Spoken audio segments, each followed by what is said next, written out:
having a broader marketplace to work in is extremely important. And I think one of the things, especially that Solar app does, is provide that harmonization element in a very easy to access way, as opposed to actually having to convene regionally and work through, okay, like your community wants this, my community is interested in that. It's kind of an off the shelf opportunity to say, let's all just adopt this one platform. And that way it'll be a very straightforward and easy way for an installer to understand, come into our region and really do business.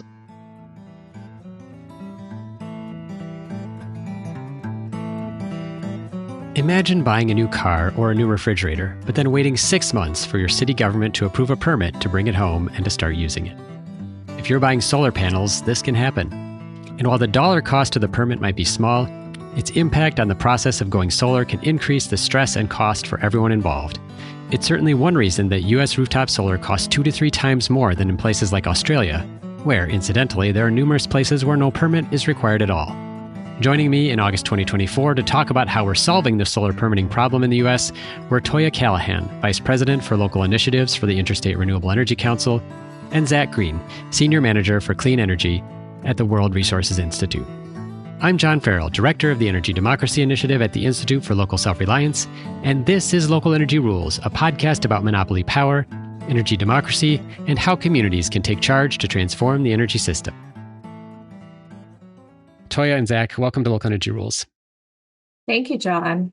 Thanks, John. I love to ask all my guests this question about kind of like how you got into this line of work and what motivated you. So Toyah, I'll tap you first here. Why solar permitting? Why are you working on something as like detailed and complex about this within this broader sphere of clean energy? So I'd have to take you down a very short trip down memory lane. The first time I ever saw a solar panel was when I was about 10 years old. Seems like a long time ago. And I remember being curious and intrigued about how you could harness energy through the sun. And this was a hint of what was yet to come for me. Fast forwarding to grad school, I was fortunate enough to intern within the United Nations Development Program in a rural remote village in East Africa, where I was tasked with providing recommendations for solar and water piping systems for that community. And during my internship, I visited a local health center that lacked access to reliable electricity. And the in-house nurses told me about the challenges that they had with access to electricity and being able to provide adequate healthcare to patients that came in. So there were instances where this was a life and death situation. And a patient would travel miles and miles only to be turned back because there wasn't access to electricity. There would be pregnant women who would arrive at the hospital in labor only for the deliveries to be performed with a cell phone flashlight. So machines that you find in a hospital, like incubators and refrigeration for medicines, were non-operational because of the lack of access to electricity. So this was the first time I really fully understood how bad it could get and how access to renewable energy could alleviate some of these problems. So at that moment, I knew I had to have a career that impacted people in a positive way, that increased their access to energy. So today, I oversee the Local Initiatives Program at the Interstate Renewable Energy Council. And our work is centered around providing technical assistance to local governments with the goal of reducing barriers to solar, storage, EV adoption across the nation. We also provide community resilience solutions to municipalities in Puerto Rico. Thanks so much, Toyah. Wow. I have to say, Zach, that I wouldn't want to have to come after this with my story for how I got into clean energy, which was a little more random, involving grad school here in the United States. But how did you get into this space? What has motivated you to be in the clean energy space? Yeah, well, I was thinking as Toyah was speaking, I was like, I really don't know how I'm going to follow that up. But I've always been very fascinated by energy. The energy system and what it means for us it's so pervasive, and it's had such a profound impact on everything we do. And like Toyah, I got into this work specifically because I wanted to help people. I thought, here's a career, an opportunity to really kind of bring some value to society, to help my neighbors, my community do more, and really try to support that clean energy transition. I was fortunate to get my start in this space, not on the permitting side of things, but I did have an early introduction to energy and to solar. I had internships at NYSERDA And at SIA, one of my fondest memories from SIA actually was tracking all solar projects greater than 1 megawatt, which if I think about that today, it gives me a huge headache because I don't think that's possible anymore. But at the time, it was a big deal and something that was really helpful in testimony and things like that. That's what introduced me to solar and some of the soft cost issues, that permitting issues. But I really kind of gained a better understanding of what the issues were at the local level. During grad school, actually, I had a fateful grad school experience where I had a colleague, a classmate who was working in the mayor's office at the time in Austin, Texas, and invited me in to do an internship there. And so got to spend some time in City Hall doing communications work for a former mayor of Austin and really cultivating my understanding of what local government is and what it means to people and what its role can truly be in helping the community in which it's located. And so it really made me a firm believer that local governments are key to unlocking the clean energy future. And it inspired me to do more in this space. And that's when I found a really fortunate opportunity after grad school to work at the Solar Foundation, which actually recently merged with IREC and got to work with Toyah actually at the Solar Foundation. And we launched the SolSmart program, which I think we'll talk a little bit more about later on. But this program really focused on the role that local governments can play in shaping clean energy deployment in their communities. I eventually led the technical assistance part of that program before transitioning to another role within a city. I was fortunate to serve the city of Philadelphia, where I currently live, as the climate advisor, working on buildings and transportation issues, as well as with large-scale power purchase agreement issues for other entities within the region. And so I've always had this opportunity to work either in or alongside local governments as they consider opportunities to advance solar, other clean energy technologies, EVs. And I'm fortunate enough nowadays working at World Resources Institute, WRI, that I'm working with communities nationwide as they plan for and implement clean energy projects. And I'm really excited to continue being a TA provider, a technical assistance provider on the SolSmart program and working with Toyah on that. That's wonderful. Thank you both. Well, if you didn't believe it in the beginning of this podcast, you can tell by now that we have two folks who are really deeply invested in and have lots of experience in these issues of distributed energy and local governments. So I'm delighted to have you both. Let's jump right in to this issue about solar costs in the U.S., distributed solar costs. Just very broadly, there was a study called Local Solar for All published in late 2020. It said, we could save as much as $500 billion by investing in more distributed energy like rooftop solar. We know that local solar has significant value to the grid in terms of avoided pollution, meeting local energy needs, creating jobs. Studies in Minnesota and other places have documented this.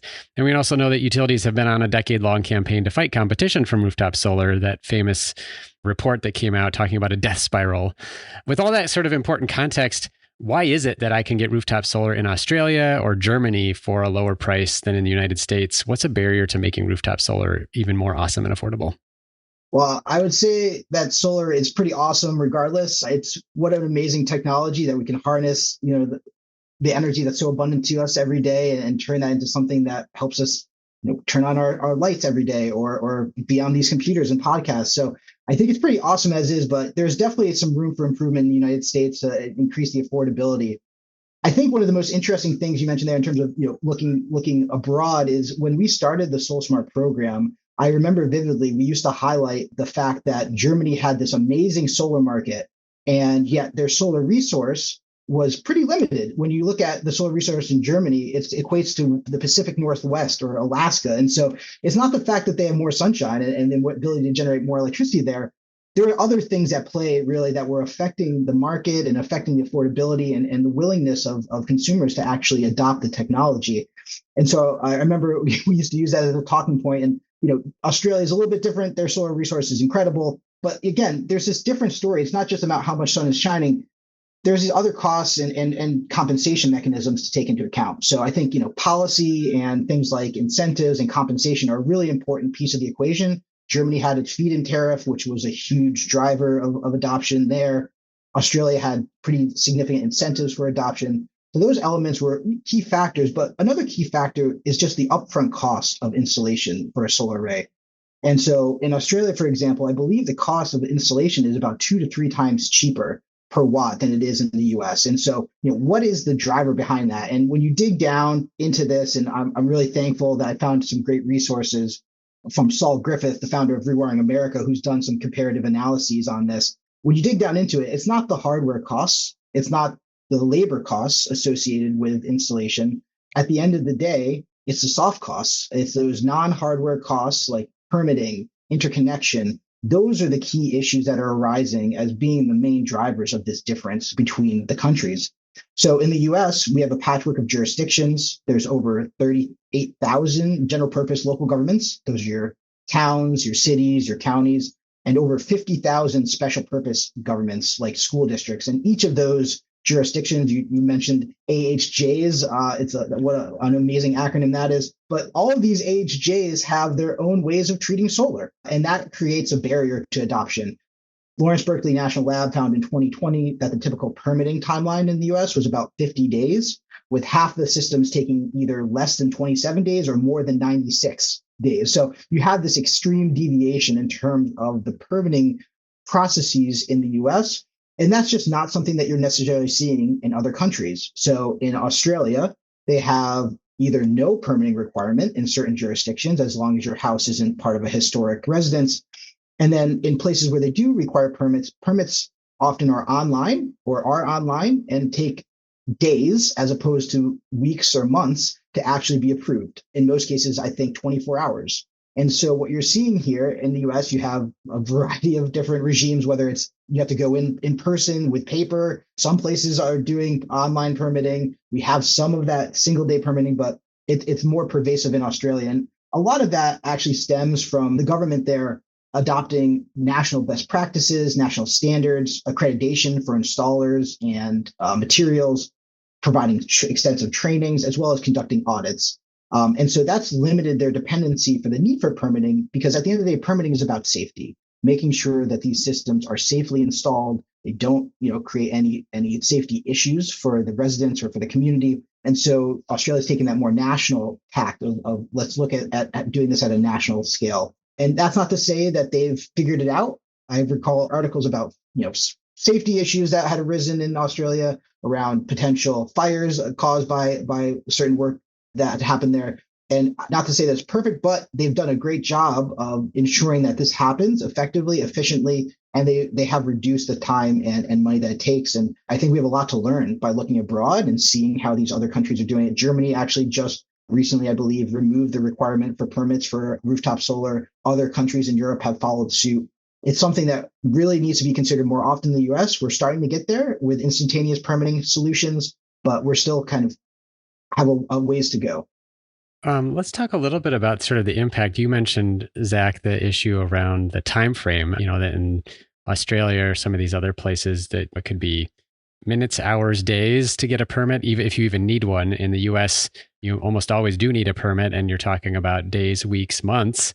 Let's talk a little bit about the cost. So there's the cost of the permit itself, of course, but there's also ways other than the actual dollar value of the permit that it makes solar more complex and costly to sell to consumers. Can we talk a little bit about that? Like, what is the situation that consumers are experiencing, that solar developers are experiencing, and how does it impact the cost of doing solar in the US? So I'll talk a little bit about the cost in terms of the building departments and what that poses for them. So typically, permitting is about a minimal part of the overall cost. So it tends to be about 1% to 2% of the overall system cost. However, I just want to highlight something that Zach brought up. HJs definitely have different permitting processes. So depending on what jurisdiction you're working in, some jurisdictions may go ahead and just waive the permitting costs altogether. Some may have a fixed amount based on some of the expenses that they have within their building departments. So these permit fees do go to some of those expenses within the departments. And I want to highlight the importance of the SolSmart program and ensuring that jurisdictions have best practices in front of them to ensure that these permitting processes are not only cost effective for developers, but also increase efficiency within those departments. So you look at instantaneous permitting and how easy it is to submit your permit application online and receive that instant approval. That cuts down a lot of the cost. And then also ensuring that information is clear and transparent for applicants. So having that online permitting checklist. So if I go onto the website and know exactly what I need to submit and who I need to submit it to. So having an online system versus me walking into an office and submitting my permit application that way.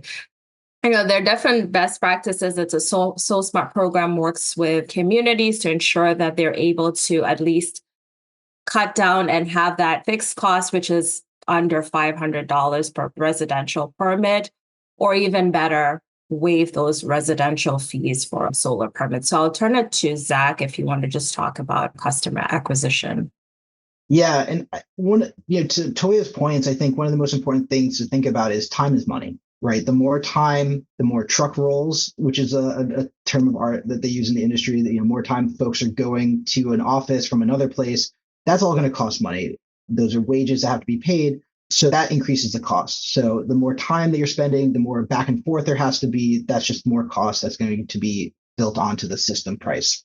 But there is another issue here, which is that in order to have customers that adopt solar, you need to be able to do that effectively and efficiently, right? If you buy solar, you want to see it on your house immediately. What other things do we buy and then take months or years to even install, right? And so folks get fed up with waiting around for permits to go through and actually end up dropping out of the process and saying, I don't actually want this solar array anymore. I'm going to move forward without it.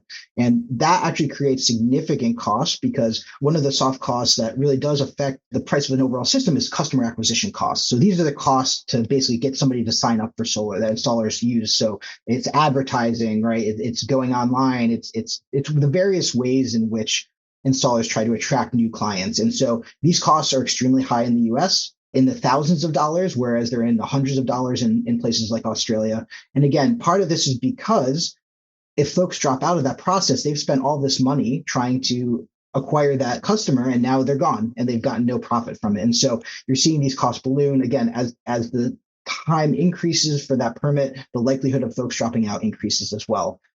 That's a really pervasive issue that we're facing here, and something where we're again seeing it's not the permit itself that's the cost, but it's a downstream impact of what that permitting process causes that's actually leading to higher costs generally for other systems in the process. One of the things I found interesting about this issue is that, I have my own sort of personal memory of being curious about this years ago, but when I Googled the phrase, quote, "Why is rooftop solar more expensive in the US?" it looks like it was a hot topic a number of years ago, like in 2018, even earlier. People have been thinking about this problem and sort of the relative difference between us and other countries. What have we learned since then? So great question, John. So one thing I would have to highlight is soft costs were problematic, and the need to reduce that was really important. The need to reduce barriers, whether they're intentional or unintentional in jurisdictions, is critical. So the thing that we've done with the SolSmart program is really identified what are those barriers that are stopping communities from deploying more solar, or developers investing more solar in these communities, and really working on a set of best practices that communities can easily adopt. So I mentioned earlier, the need for online information. We're in a digital age. Everyone's on their computer or on their smartphone. It's important to have that accessible to people. So it's a lot easier to gather information and know exactly what you need to submit. So the need for education, for training, ensuring that building departments, planning and zoning departments, folks that are looking at inspections have adequate educational tools and resources to keep up with the evolving technology that is happening within the renewable energy industry is critical. So one of the things that we do at IREC as well, and this is through another program, not SolSmart, which Zach will probably tell us a little bit more about the SolSmart program, is a Sustainable Energy Action Committee. And that is a national forum that brings together different stakeholders to really talk about issues related to codes and standards. And then we talk about things like permitting and how officials definitely need the information, the tools to keep up with the technology. So the key stakeholders that participate in the Sustainable Energy Action Committee are from a diverse group, which includes building officials, firefighters, first responders, testing labs, nonprofits that are working in this industry. And we sort of identify the key issues that are sort of creating roadblocks for safe deployment of solar energy systems. And we create these best practices, we create information bulletins, white papers on how to ensure that we are permitting and inspecting and deploying these systems in a safe manner. The other thing I wanted to highlight, it's important also for jurisdictions to stay ahead of or stay on track with upcoming model codes and how that impacts the changes in different technologies. So energy storage as well is part of that, and understanding how technology continues to evolve. So if you're adding a solar system and storage, or if you're adding power control systems, or if there's the use of electric vehicles, how do all these technologies work together, and how do you permit them in a safe manner? So one thing I would say is we've definitely come a long way when it comes to reducing soft costs, but there's a lot more to learn when it comes to evolving technology and how you stay in tune with what is happening with those changes. That's really helpful. I just want to ask really quick, as you mentioned firefighters, I feel like there was something I read in the US, or sort of like uniquely in the US, that there was this issue about firefighters want to be able to access the roof of a building that's on fire because they will sometimes like cut a hole to like let the smoke out. And so there was an issue about solar panels covering the roof, and it had potentially really big implications because it was something about like you couldn't cover the whole roof with the solar panels. But of course, it's so inexpensive once you're already up on the roof putting on panels to cover as much room as possible. So there was this interesting tension. Where are we with that, out of curiosity? Like how are we finding the right balance between fire safety and being able to put up as much solar as we possibly can in an economical way? So we actually have developed some language in the SolSmart program around fire safety and access to the roof, and sort of the percentage that is allowable. We've noticed that, yes, there are instances where it can be a huge barrier to install solar on a roof because of that requirement. So we've definitely developed some best practices. I would need to refer back to the criteria to give you a definitive answer on the percentage. Yeah, the venting issue is something that has been, something that's been that the solar community has been working extensively with the firefighter community to address, right? And talk through what are the actual needs, what can we get away with in terms of maximizing the sizing of the system and ensuring that you still have the access that you need. I think it's so interesting, going back to the question you asked about what have we learned since 2018. I think one of the things is not necessarily what we learned, but I think there's just a lot more dialogue that's cross-cutting across these various different types of departments, whether it's your building department, your zoning and planning and zoning department, your firefighters. I think there's become a broader discussion that has led to a lot more consensus building, a lot more best practice development, and enabling folks to not just throw out their preferred number of feet setback or what have you, but actually come together to define what is a best practice that will enable everyone to get the best out of this situation. And so I think that's been something really valuable, that as we're seeing more deployment of solar, more folks are coming to the table, and we're learning how to interact a lot more across emergency staff, across firefighters. I think the next realm to really consider with this is energy storage. Right. And I know there's a lot of concerns around how do we deal with energy storage if there's any types of fire issues. And so when we're thinking about what do we look to next, it's really working with that firefighter community, working with that emergency responder community to make sure that they feel comfortable with the next set of technologies that are on its way and how to effectively deal with that. And so, yeah, the trainings that SolSmart provides, that partners in the space provide, I think are essential for ensuring that firefighters can feel safe doing their job. And again, this all goes back to safety, right? We want to make sure that folks can install solar and maintain a safe environment for themselves, for their families, for their communities. And so we need to find that balance between what is sufficient regulation to make that happen without being overly burdensome. And that's always a very hard balance to find, unfortunately. And I just wanted to add one other thing. And I think this is the point I was making earlier. It's really important for jurisdictions to understand what the newest codes are, the international fire code. So if it is covered in there, they don't need to have additional regulation around it since it's already identified in the international fire code.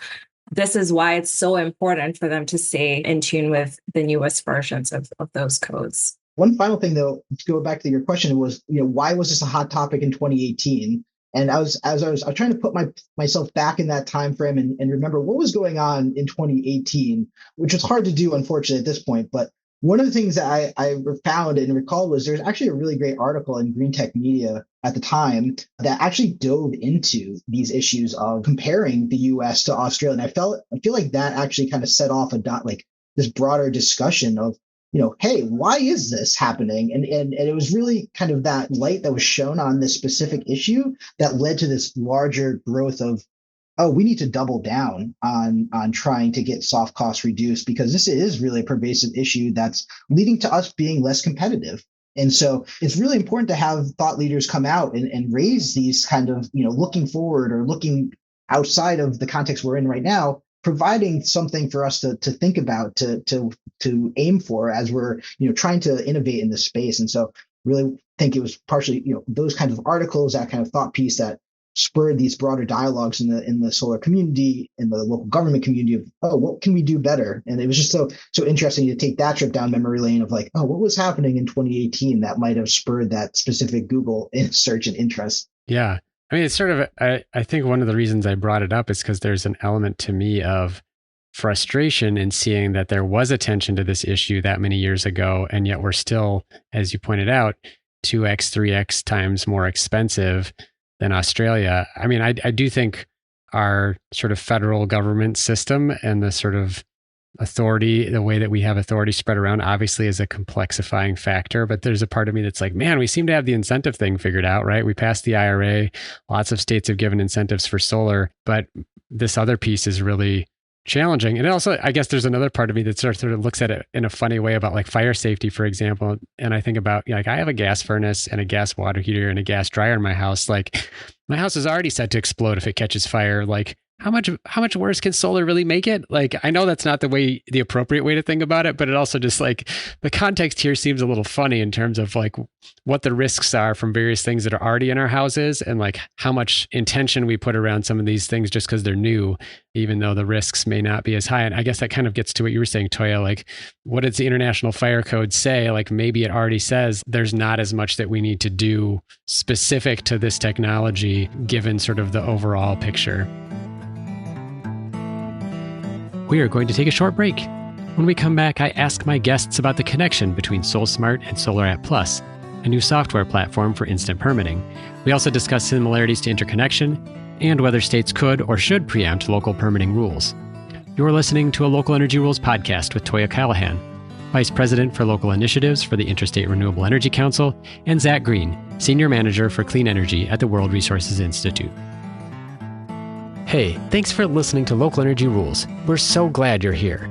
If you like what you've heard, please help other folks find us by giving the show a rating and review on Apple Podcasts or Spotify. 5 stars if you think we've earned it. As a bonus, I'll gladly read your review aloud on the show if it includes an energy-related joke or pun. Now, back to the program.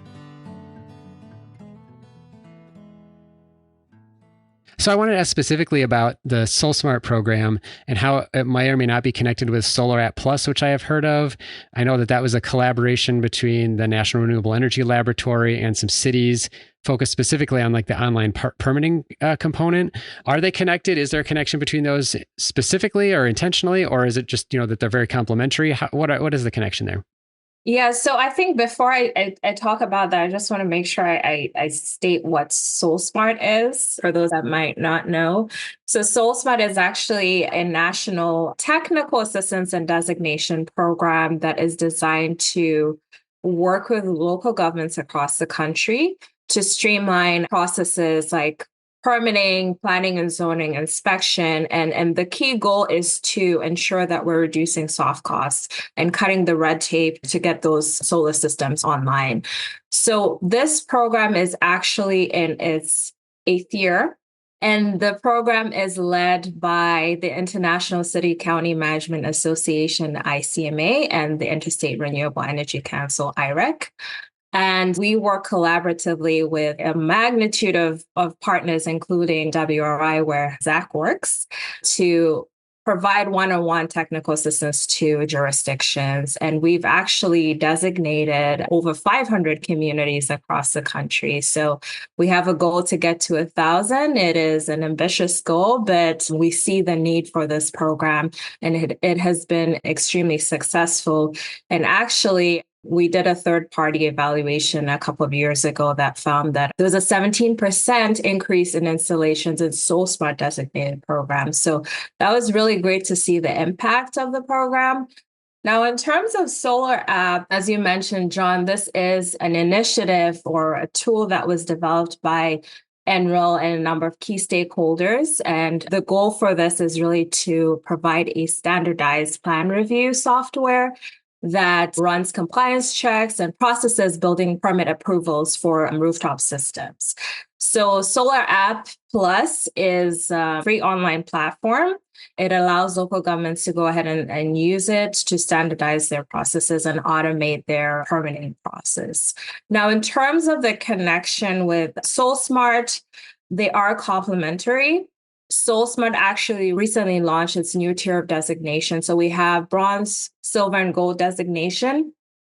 With gold designation, we have actions like waive your permit fees, have a 1-day turnaround time or 3-day turnaround time on solar permits. And Platinum picks it up a notch. So with Platinum, if you have instantaneous permitting, you're eligible for Platinum designation. So one of the criteria that we have is actually for a community to demonstrate a pathway for instant or automatic approval of residential rooftop solar systems. So using a platform like Solar App Plus would get you there. So really that is the connection. And we work collaboratively with the folks at Solar App to really find synergies with the communities they work with and the communities we work with within SolSmart to make sure that they are being recognized for really having the industry standard for fast approval processes for permits. That's great. I know that this is sort of complex because, of course, the cost of solar is driven, as we've talked about, by a lot of different components. And even if you have like one platinum rated community, a solar developer is probably serving a much broader region than that one community. And you talked about sort of like one of the outcomes that you're seeing from the designated communities, or one of the like relationships between them doing that, is that you see an increase in solar installations. Do you have any evidence about it lowering the cost, since we know that obviously the permitting impacts the customer acquisition? But are you finding that in places that are using best practices, that are getting SolSmart designations, that solar costs are lower, or is that sort of too complex to measure?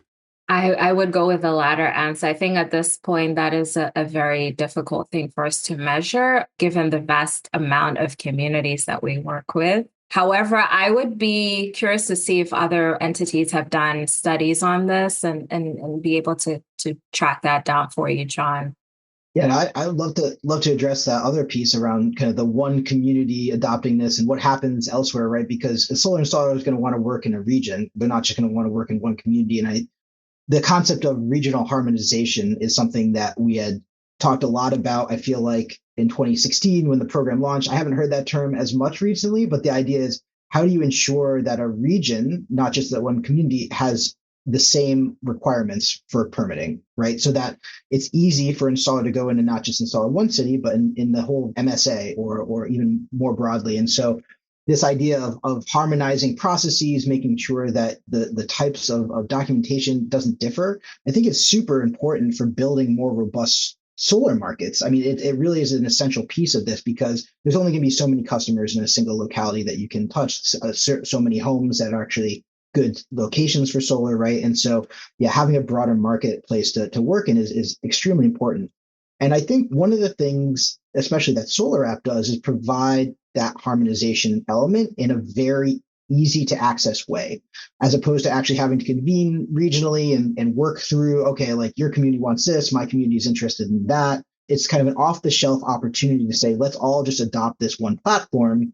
And that way, it'll be a very straightforward and easy way for an installer to understand, come into our region and really do business.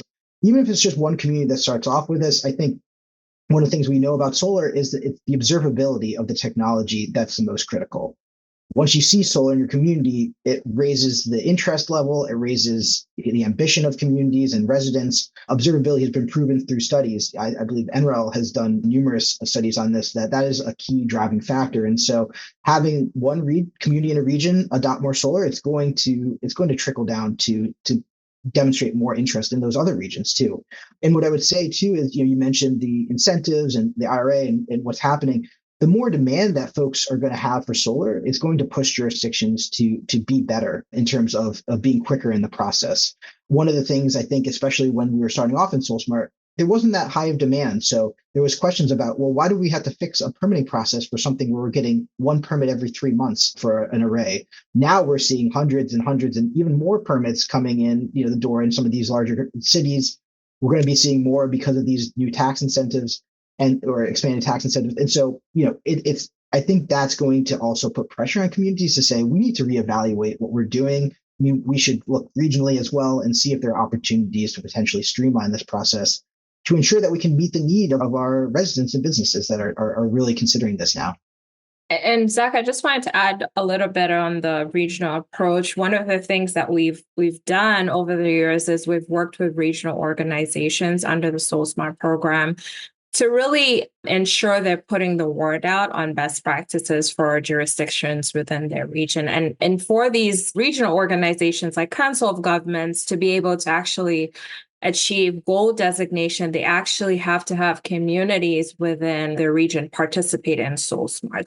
So that has really helped in terms of the working together as peers to really combat some of these barriers and also doing it as a region. Oh, that's really helpful to know. So I had Radina Volova from IREC, I know she's now moved on the podcast last year to discuss interconnection, which obviously is another big sticking point for rooftop solar, the connecting to the grid. Obviously, I think a major difference here is that, a lot of utilities don't like solar for the impact on their bottom line and for their shareholders, whereas cities and towns generally do, because it's like, oh, this is, generating our own energy, maybe solving some climate things. Are there any parallels to permitting where their cities, for some reason, don't want solar or are reluctant to support solar? So I'm going to just start off with answering part of your question, and then maybe Zach, if you would like to chime in. So I think with interconnection and permitting, there of course there are similarities, and I think one of the similarities is really the importance of streamlining the review processes and ensuring that timelines increase certainty for customers. It's also important for the AHJ or the utility to have the best practices at hand and ensure that they're updating whatever criteria that they have and making sure these processes are transparent. So that is one thing that we're ensuring the SolSmart program does, ensuring that transparency is really forefront for communities and utilities. We also really advocate for utilities to work with their local governments and make sure they're communicating. That's always a really important one. And in fact, we have a government operations category within SolSmart that promotes best practices for utilities and local governments to engage and to ensure that both the local government staff and the utility staff are trained on the permitting processes, and then the local government staff are trained on the solar interconnection processes. So ensuring that there's that interchange of information. And then also that training, it's important that it's up to date. So in our criteria, we ask for communities to make sure that the training is at least every 2 years to really think about the turnover that they might have within their local governments and making sure that the staff have the knowledge that they need on interconnection processes to the grid. And I think going back to the fundamental piece of this question, the two processes are very similar, right? They're both in place to protect safety. One is the safety of the building on which or the property on which the solar is installed. The other is to protect the grid, right? And ensure that a solar system can connect and not create any kinds of issues on the grid itself. And so I think it's interesting to look at those parallels and that fact that these organizations have these processes in place for a specific reason, and we have to understand the reasoning behind it if we're going to work to fix the timeline issues that we're having. And so I think that's just one thing to keep in mind. What Toyah was mentioning around just the transparency is obviously a key issue for both interconnection and for permitting processes. So that's definitely an area I think of that can be super easily resolved, right? Like understanding what the requirements are, the timelines, that is not doesn't require folks to change what they're doing. It just requires them to be willing to go out and state what the requirements are, what those timelines are. And so when you're thinking of like low barriers to entry, I think that's the lowest one where we can actually get more information and do so without any additional costs or additional changes to the actual implementation action. So something to keep in mind there. I would also just say that when we're thinking about this concept of municipalities like solar, utilities don't, I want to add just a little bit of a nuance there to the municipalities angle, which is municipalities might have high level goals related to solar, but then you have the departments that actually implement various aspects. So you might have a buildings department that's not fully on board with some of the climate and clean energy goals, not that they're against them, but just not that they're at the forefront of what they're thinking about on their day-to-day job, right? And so there's kind of the goals that are set at the high level, and then how do things actually play out when you get down to those departments. And so it's something important to consider. We've seen communities with really great clean energy, climate goals that don't necessarily have the permitting processes that reflect that. And so that disconnect is important. You don't want to just assume that because your community or a local government has those goals that they're actually going to be able to support them through the processes that they've established. Yeah, absolutely. I agree with that. And I think also the need for cross-departmental training and making sure that these departments within a jurisdiction are actually talking to each other, because you have instances where the zoning has intentional barriers in their ordinances, and it's so apparent. And so guess what? If the barriers that exist, you're not going to have any solar. So there won't be anything to permit. So really making sure that those different departments are having conversations and training, actually. Yeah. Oh, it's so interesting to think about sort of the disconnect maybe between like a mayor's office that's really excited about climate policy and the building office being like, well, it's, we got a lot of things we're thinking about here. I wanted to ask one other question, though, about the permitting. It is sort of unique and interesting that, we talked about interconnection and permitting. A lot of states set statewide interconnection rules. When it comes to buildings and like building safety and design, a lot of states have statewide building codes. Has there ever been conversation? Are there any states that preempt? I know preemption is a very sensitive topic where states telling cities what to do, but is there any way that states can be involved usefully or even in terms of setting some standards here? Have you looked at that at all? I mean, it sounds like you're very supportive of like cities with the authority they have, which I totally respect. So I'm not suggesting you should change, but it seems like, well, on some of these other issues, we do that at the state level. And when we think about like the market and the consistency that we talked about, the benefits to developers in terms of like knowing what the rules are, maybe that could help. But I guess I'm kind of curious to what degree there's been conversation about that. So in the SolSmart program, we have what is called a modified pathway. And the modified pathway typically is for jurisdictions that might not have authority over certain processes, and they're still able to participate in the program. So we work with them on the processes that they do have specific control over. So if it is permitting or if it's zoning, and ensure that they're putting forth those best practices.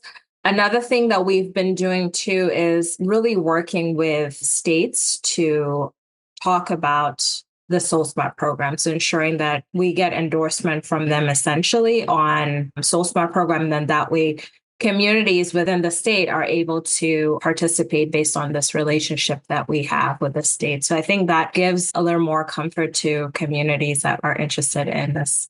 And we actually do see some states going out on the limb and starting to consider what happens if we preempt that local jurisdiction. So the Maryland General Assembly in 2024 passed the Brighter Tomorrow Act, and that's actually going to require all Maryland jurisdictions to adopt automated permitting. So I think that goes into effect in the next couple of years in terms of when the compliance deadline is. And so you are starting to see this potential shift, or at least in one state, a shift towards the mandate of having that instantaneous permitting. As somebody who is a deep believer in local autonomy, as well as a deep believer in the need for more clean energy, I'm very conflicted about this, similarly to like the state level siting boards that are popping up in certain locations. Very conflicted about those. I'm sure could be a topic for a whole nother podcast, but definitely an area of interest as you're thinking about kind of that local autonomy versus the need to really drive more adoption to ensure that we can have an effective and efficient clean energy transition. Is there anything as we wrap up that you feel like you wish more clean energy advocates would know or do about permitting? So I think for me, because of the involvement that IREC has on codes and standards, I think it is so important for jurisdictions I cannot stress this enough, for them to stay updated on evolving codes and standards. I think it's so important because as they're getting more applications on their desks and as technology consistently evolves, that can create a knowledge gap that is really detrimental to the progress of renewable energy deployment. If someone does not know how to permit something and does not have readily available information, then it stirs up fear and you're afraid of making a mistake. So some people might just decide to dismiss it altogether. We've never seen this. We've never seen this technology. I just don't know how to do it. There was an instance where I attended a fire conference in Florida, and I spoke to one of the staff who work with a jurisdiction. He had a situation where a storage permit was on his desk and it seemed very foreign to him. So rather than dismissing it and stamping no, he actually went ahead and did the research and got additional training and talked to experts in the field and said, how do I permit this? And what are the best practices available? So really, I would just urge local jurisdictions, as you're getting more and more diverse permits, ensuring that you have the education and the training and doing the research and following up with the subject matter experts that are out there, because it is evolving whether we like it or not.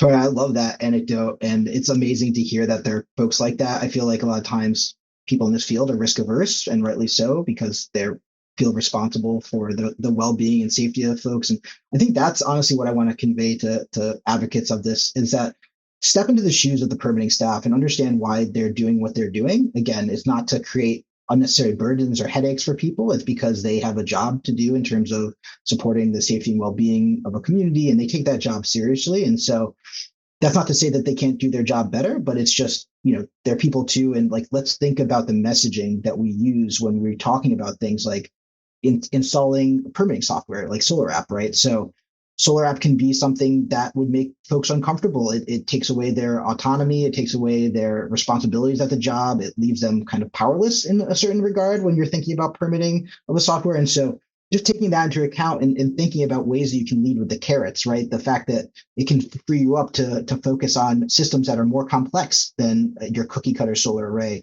to the idea that it can actually expand your staff's capability as opposed to kind of usurp your power, your authority. I think leading with those carrots and really working with communities to not necessarily lead with the stick of like, you need to do this now. This is essential, but like, how can we help you do your job better? And how can we support this community in being a safer place?